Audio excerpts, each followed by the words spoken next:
Welcome to a new case. Don't forget to subscribe to the channel and come back for a new real case. Thanks for watching. A casual evening stroll can sometimes take a tragic turn.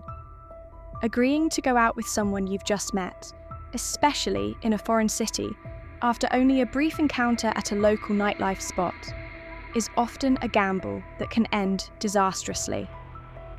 While not every new acquaintance is a criminal, attacker, or thief, such a person can still, whether intentionally or by chance, lead you into danger, or even to your death. Such was the case with American student Maricela Botella Valadez, who had only hoped to enjoy a carefree night at a popular Dallas nightclub. There, she unexpectedly crossed paths with an aspiring rapper who took interest in her and invited her to continue the night elsewhere in private. But this man was already entangled in a messy love triangle, and the sudden appearance of the young woman was not well received by everyone involved. Maricela's trusting nature ultimately cost her life. The case quickly revealed layers of obsession, jealousy, occult rituals, and even an international search for fugitives. Thanks to determined investigators, however, those responsible were identified and their roles made clear. Who was Maricela? Born in 1997 in Seattle, Washington, she was the eldest of two children in a Latin American family. She grew up alongside her younger brother and was remembered as a kind, sociable, and academically gifted young woman. Friends described her as radiant and charming. With her petite frame, long dark hair, large brown eyes, and striking beauty, Maricela was often surrounded by admirers. She loved parties, enjoyed being in the spotlight, and lived life with energy and joy. On Saturday, October 3rd, 2020, she flew to Dallas to reconnect with old friends, planning to return to Seattle on Monday morning. Her brother was set to meet her at the airport on October 5th so they could head to university together. But when the flight landed, Maricela was nowhere to be seen. As passengers cleared out, her brother realized she had not arrived. He tried calling her, but her phone was switched off. Alarmed, he contacted their parents. Because Maricela was known for her responsibility and punctuality, her disappearance immediately raised concern. The family began contacting her friends in Dallas to learn what had happened. It emerged that the night before she had been at a nightclub where she met a man known as Chuck. They danced, drank, and eventually left the venue together. After that night, she was never seen again. Her parents, panicked, quickly alerted the police. Investigators confirmed that Maricela had indeed purchased a return ticket to Seattle, but for unknown reasons, she never boarded her flight. Reviewing security camera footage outside the club, police spotted her leaving with a young man. Though his face was unclear, the video showed she appeared to be with him willingly. The two climbed into a black Audi and drove away. Days passed with no word from Maricela. She hadn't called anyone, updated her social media, or used her bank cards. Identifying her companion became the key to finding her. Friends confirmed his name might be Chuck, but authorities needed more. Street surveillance cameras tracked the Audi's path and showed the pair stopping at a supermarket. Once again, cameras captured them together, smiling, relaxed, even affectionate. Maricela could be seen picking up drinks and candy, unaware that this seemingly ordinary night would soon end in tragedy. Charles, also known as Chuck Beltran, was a young black man with dreams of breaking into the music industry as a rapper. However, he faced significant obstacles, including a lack of funds, connections, and a criminal record that held him back. About a year prior, he met Lisa Dyke, who took him into her home, helped him set up a small recording studio, and even financed the production of several music videos to support his budding career. In addition, she bought him a car, covered his entertainment expenses, and purchased fashionable clothing. Although she insisted their relationship was purely professional and framed her support as an investment in his evident talent, the level of her financial involvement suggested a deeper connection. Meanwhile, the the situation surrounding Nina Marano was even more complex and intriguing. She and Lisa had shared a long-term intimate relationship, and after Dyke became a widow, she no longer concealed her affair. In fact, a few months earlier, the two had officially solidified their bond through marriage. Nina then moved into her wife's home, where Charles was already residing. A close friend revealed that Lisa had also been romantically involved with the young musician. Despite strongly denying it, Lisa privately confessed to the same friend that he was an incredible lover. It seemed she had fallen for him, as Dyke began making significant efforts to appear younger after their relationship started. She dropped 55 pounds, transformed her style, began using bold makeup, and even got several colorful tattoos. Most notably, she forced her own children to move out, believing they were old enough to live on their own and were disrupting her personal life. It was clear that Chuck had his own motives for staying with a wealthy, though older, partner. She took care of his financial issues and supported his budding music career. Still, as a physically fit and attractive man, he easily caught the attention of other women and frequently indulged in brief affairs with them. These dalliances often triggered intense jealousy in Lisa. But where did Nina Marano fit into this unusual situation, especially regarding Maricela's disappearance? The same close friend claimed that Lisa's wife was a central figure in this bizarre love triangle. In fact, she was the only woman with whom Dyke not only permitted her young lover to be intimate, but actively encouraged it. Nina, a prosperous attorney with significant wealth, was equally invested in the arrangement. The three lived lavishly and indulged themselves without restraint. Interestingly, after marrying, both women adopted Chuck's last name, so the household was home to Charles, Lisa, and Nina Beltran. Where did the residents of the house disappear to? After the student's disappearance, it was noted that no one had been seen at the property where her blood had been discovered. Lisa was contacted only once. She answered a few questions and claimed to be in another state, but afterward, she stopped responding to calls. The whereabouts of Nina and the prime suspect, Charles, also remained unknown. However, mobile phone tracking revealed that on the night of October 5th, all three residents, along with the missing Maricela, had been present at the house. By early morning, their phone signals had shifted to a remote, wooded area on the outskirts of Dallas. After that, the signals went dark. A few days later, Lisa briefly replied using a secondary work phone, which too eventually became unreachable. Investigators later used geolocation data from their devices to reconstruct the group's movements that night, identifying the route they took and the locations where they stopped. It was suspected that somewhere along this path, the group may have disposed of Maricela's body. The discovery outlined a wide search zone, but the terrain was extensive and hard to cover, slowing down the investigation despite persistent efforts. As the new year approached, the search was suspended due to the absence of any remains or evidence. Then, in March 2021, a local hunter came across a human skull in the woods that appeared relatively recent. He immediately alerted the authorities, and the remains were sent to a forensic lab for analysis. Dental records later confirmed that the skull belonged to the Seattle student who had been missing for nearly 6 months. Due to the advanced decomposition and damage from wildlife, determining the exact cause of death was not possible.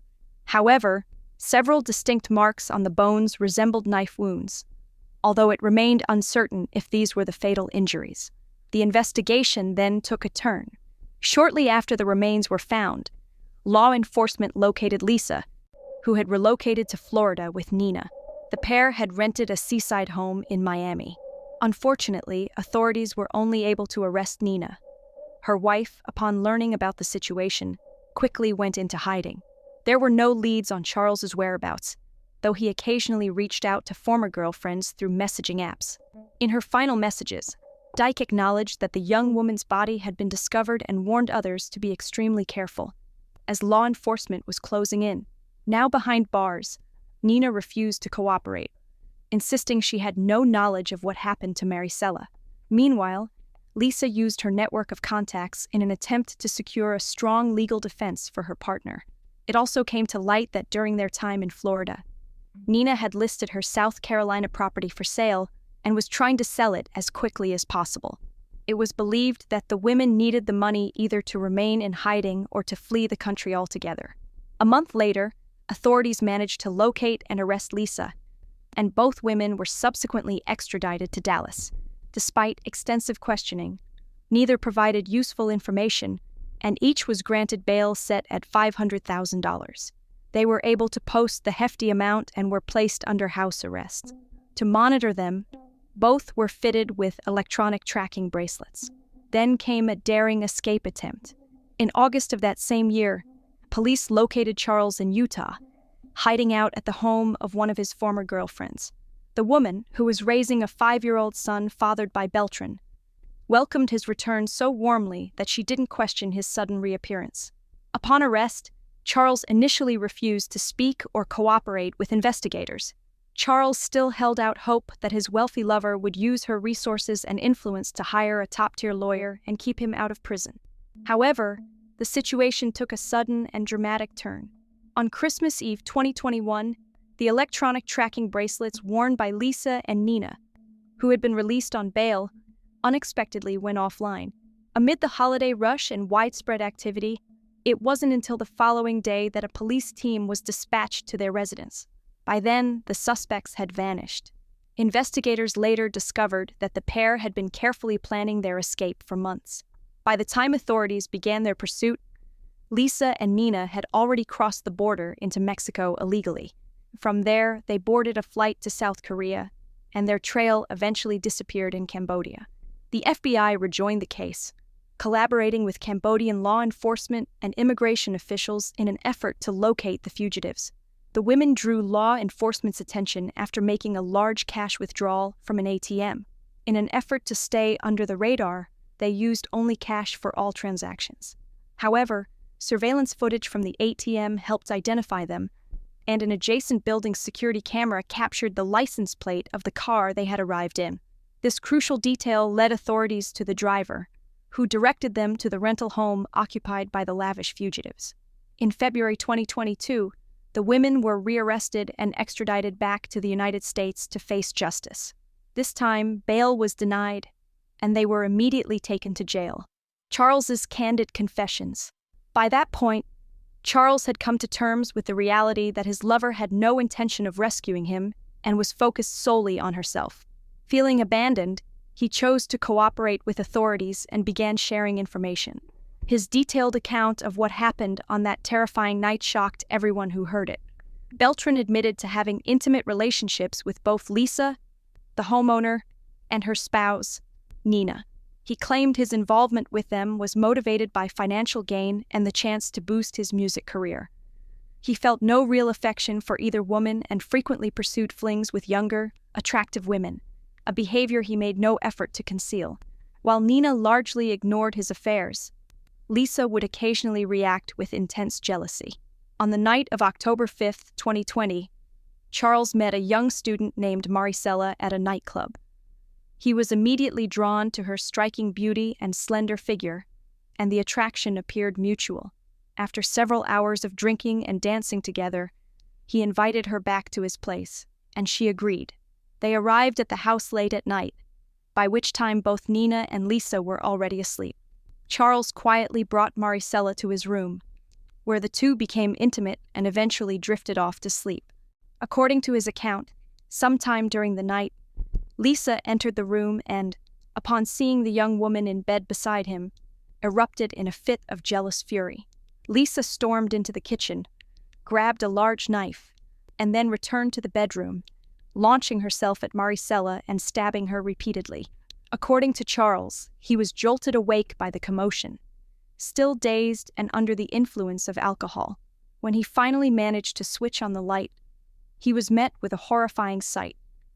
Maricela's lifeless body had slid to the floor beside the bed, soaked in blood. At that moment, Nina entered the room. The three of them stood in stunned silence for several minutes, yet no one attempted to help the dying girl. Once Charles regained his senses, he said he realized the situation could easily be turned against him. With a criminal record and two well-connected partners, he feared he would be made the scapegoat while they walked free. That fear, he claimed, drove him to assist in disposing of the body and covering up the crime. Charles spent the next few days staying with friends, and when he later returned to retrieve his things, he noticed that the bloodstains on the floor and carpet had been almost completely cleaned. Lisa told Charles that she and Nina had handled everything and had gotten rid of all the evidence. Still, the three agreed it would be best to leave town for a while and observe from a distance to see how the situation unfolded. Lisa's attorney argued that his client had no reason to harm Maricela and denied any involvement in the killing. He portrayed Lisa's relationship with Charles as purely transactional, claiming she saw potential in his music career and considered him a worthwhile investment. Who he flirted with or dated, he insisted, was of no importance to her. As part of her defense, the attorney highlighted that Lisa had recently married Nina and was supposedly content in that relationship. However, this raised questions. If Charles truly meant nothing to them, why had both women taken his last name after the marriage? During her testimony, Lisa painted a different picture of Charles, describing him as aggressive and violent, particularly when intoxicated, and claimed she was genuinely afraid of him. According to Lisa's version of events, Charles brought a new girl home from the club that night. After they had been intimate, a heated argument broke out, and in a fit of rage, Chuck allegedly grabbed a knife. Lisa claimed that she and Nina rushed to the room upon hearing the noise and tried to break up the confrontation. But it was already too late. Marisela was dead. She said they helped clean up the scene and dispose of the body only because Charles threatened to harm them next. One of Lisa's close friends took the stand and testified that Lisa had been completely infatuated with Charles. According to her, Lisa often confessed an obsessive urge to eliminate any woman who came near her young lover. The witness suggested that Lisa lost control of her emotions that night. She also recalled an eerie detail from a visit to Lisa's home: an unusual statue of Santa Muerte placed on what appeared to be an altar.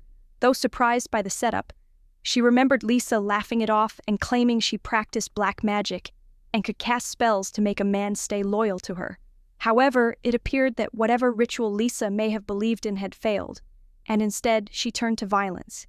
Another witness, a real estate agent who had been contacted by the women shortly after the incident, testified that they were desperate to sell off multiple properties they owned as quickly as possible. They had even attempted to list their Dallas home, but were unable to do so since it had become the focal point of the investigation. The urgency increased dramatically once Maricela's remains were discovered. At that point, Lisa and Nina were reportedly willing to sell the property for half its value, eager to secure funds as fast as possible. The court gave weight to Charles's full confession and his willingness to cooperate with the authorities. However, the case against Lisa and Nina became far more severe after their calculated attempt to cross continents, an act that seriously undermined their credibility and worsened their legal standing. In March 2023, Lisa Dyke Beltran was convicted of the brutal murder of 23-year-old Maricela, as well as for destroying evidence and attempting to evade justice. She received a life sentence without the possibility of parole. Charles Beltran and Nina Morin, on the other hand, both admitted their roles and cooperated with the investigation. As a result, they were only charged with concealing evidence. Nina received a 7-year prison sentence, with the potential for early release in 3 years based on good behavior. Charles, who had prior convictions, was sentenced to 12 years in prison, with eligibility for parole after serving 8 years. If you found this case fascinating, don't forget to like the video and subscribe to the channel.